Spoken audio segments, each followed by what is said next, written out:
Hi fashion lovers, you're welcome to another tutorial. In today's edition we are going to learn how to make a funnel corset, and this particular one is having a slanted dart at the front, and this one actually was inspired by Right Touch Fashion Academy.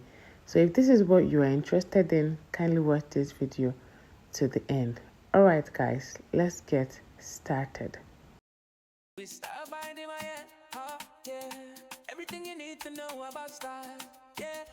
Okay, fashion lovers, I've gone ahead to mark my required measurements: the nipple point, the bust point, the under bust, the waistline, and the full length. The full length I used is 23 inches. So I'll go ahead and mark my shoulder line and I'll connect it together, and then go ahead to connect it to the neck width and the neck depth. I use a neck width of 3 inches and a neck depth of 3.5 inches. So I'll connect the both of them like so.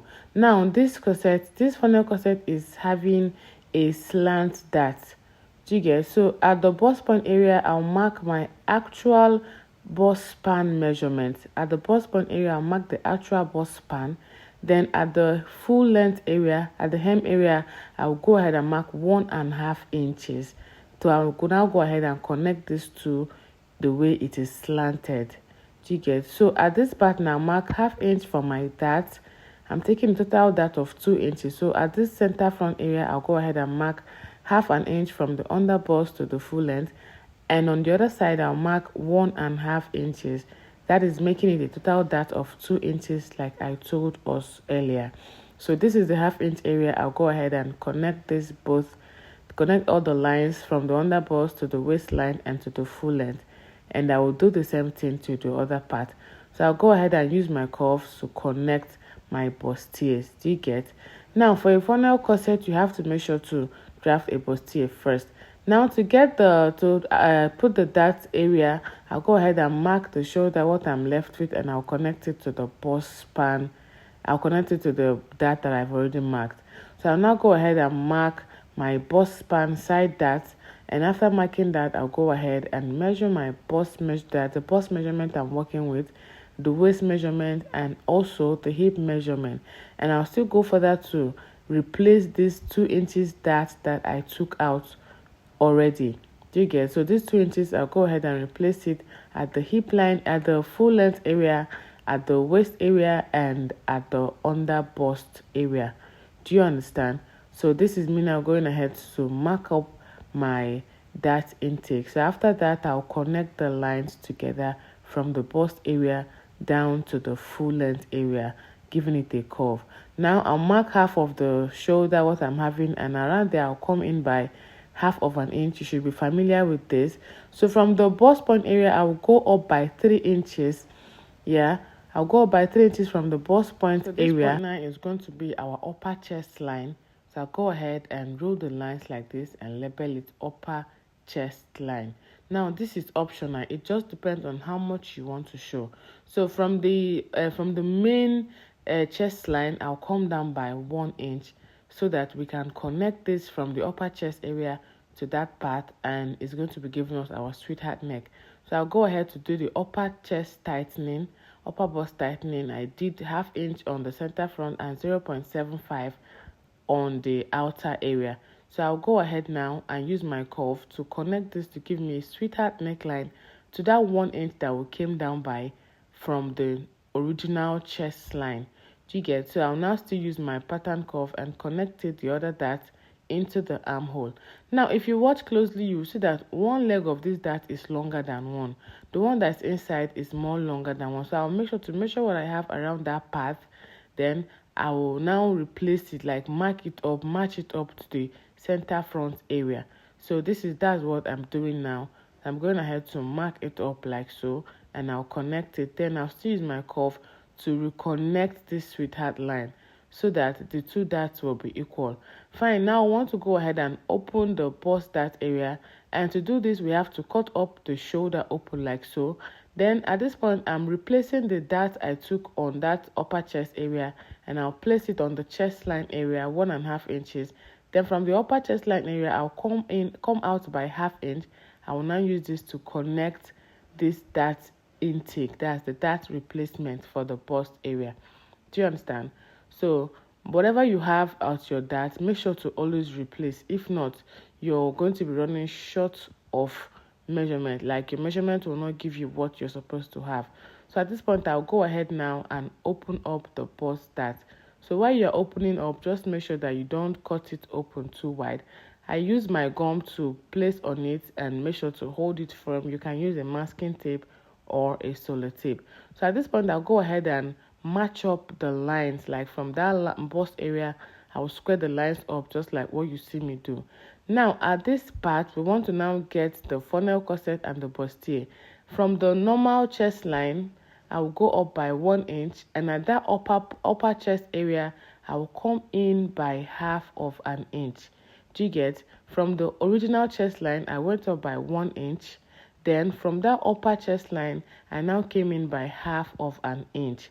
So that is how this is the part where you need to pay close attention. Now from this main sweetheart neck that we've already drafted, I wanted to come down by 1 inch. I came down by 1 inch actually, but at this point I noticed that 1 inch is not giving me the desired curve that I want. So I went ahead to just place my curve anywhere it fits, and I feel it gave me a perfect curve, like to funnel this up. So I'll go ahead and now mark it after I was okay with the curve that I had. Do you get? So I'll go ahead and mark this, and this is what we are having after I finish marking it.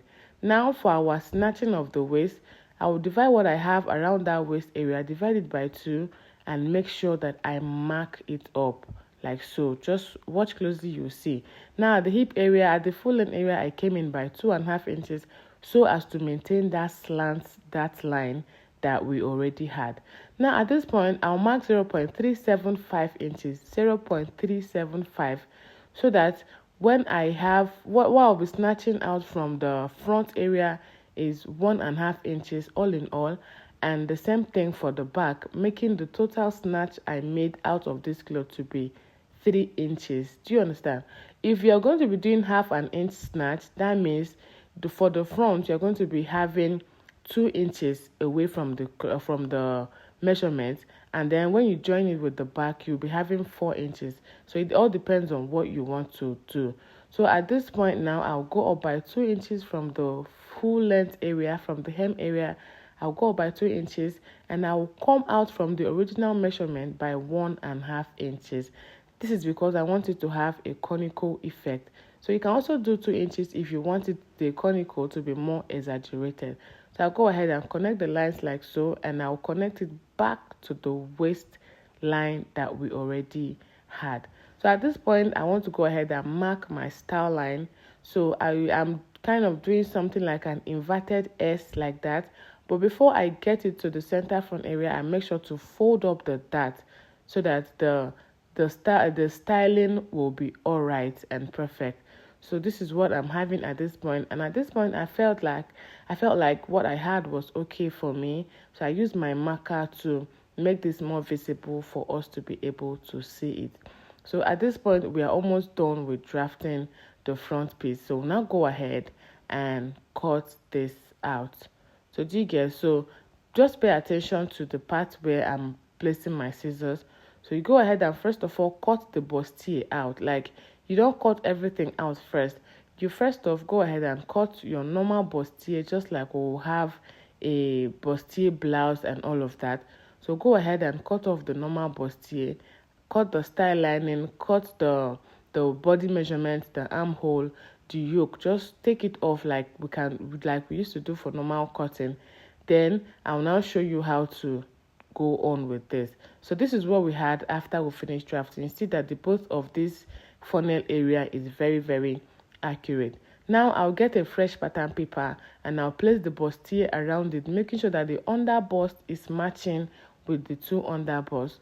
Then I'll go ahead and mark this out. If I was having a tracing wheel, I'll go ahead and use it to mark, but at this point I don't have a tracing wheel, so I'll just use my pencil to mark this up, and I will show us the next thing to do. So I'll go ahead and mark like this, and then I'll bring it to show us what we are having. So when I've removed it, this is what we have. Do you get? So I'll now go ahead and cut this off. Now this is going to be the inner part. Yes, the inner part where we used a plain material to sew. Do you get? This is now the bustier, the one that's having the cup. So after now, I'll now go ahead and cut off the funnel part area. Do you see that if you had cut off this part before cutting the bustier, you're going to be making a very, very big mistake. So you first of all cut the bustier, place it on another pattern paper, and then cut out the bustier, and then go ahead and cut your funnel part. So this time around, we're not going to cut off that second dart that we use for the waist snatching.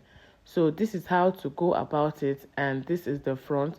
So I'll go ahead and label center front, side front 1, side front 2, so I'll not be confused. So I'll go ahead and still cut this part on fold. This one is 2, this other one is 2, and like that. Now for the bustier, I like to give it a little bit of form. So I'll go up by 0.25 inches from the center front area at the hem side. Then the side area, I'll still go up by 1/2 inch, and I'll connect just like you can see me do. This is because I don't want this to be that straight. Do you get? Our bust area is not that straight thing up. It's kind of having a curve from the inside. Now the front is ready. We'll now go ahead and draft the back. The back piece is just a regular back pattern that we all know. I'm going ahead to mark the dart after I finished marking up the shoulder and the neckline, and I'll mark 1/2 inch for my dart on all the sides. This is for the regular dart intake. So I'll go ahead and mark my bust measurement, the bust measurement I'm working with, then the waist measurement, the hip, and I'll also replace this with my dart, like replace this dart 1 inch dart that I have already taken out. Do you understand? So at this point now, I'll go ahead and mark what I have here remaining, and I'll divide it into 2. This is for us to do the waist snatching, just like we did for the front. So don't forget, for the front, I said I used 0.375. So when I mark 0.375 on both sides, I have 0.75, and 0.75 times 2 was giving me 1.5 inches. So all in all, I subtracted 3 inches from this dress, from the main waist of my client. Do you understand? So at this point, I'll go ahead and mark the part where I want the yoke to be.